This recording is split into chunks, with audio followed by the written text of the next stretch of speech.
ابھی آپ کو لے چلتے ہیں زمان پارک کے باہر۔ پاکستان تحریک انصاف کے سینئر رہنما شاہ محمود قریشی میڈیا سے گفتگو کر رہے ہیں۔ پاکستان کی سیاسی صورتحال پر تبادلہ خیال کیا گیا۔ اس اجلاس میں پاکستان کی معاشی صورتحال پر نظر ڈالی گئی۔ فنڈامنٹل رائٹس جس انداز میں پامال ہو رہے ہیں اس پر تشویش کا اظہار کیا گیا، اور جو آئین کی مختلف شکوں سے انحراف کیا جا رہا ہے اس پر بھی تبادلہ خیال ہوا،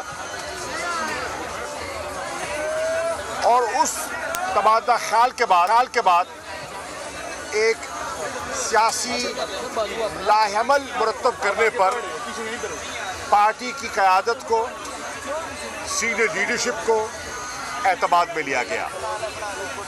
اس میٹنگ کا خلاصہ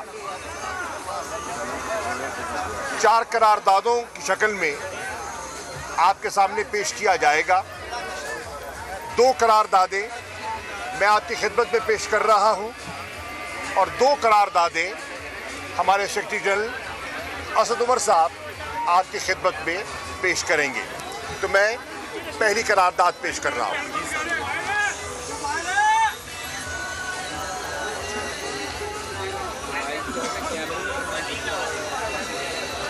پاکستان تحریک انصاف کی مرکزی قیادت، جس پہ کور کمیٹی و پارلیمانی پارٹی شامل تھی، عدلیہ اور قوم کی توجہ دستور پاکستان کی ناقابل تنسیخ حصے کی جانب مبذول کرانا چاہتی ہے، جو مقننہ کی تحلیل کے بعد ہر صورت 90 روز میں انتخابات کے انعقاد کا پابند بناتا ہے، اور اس مدت میں 1 روز کا اضافہ بھی ممکن نہیں۔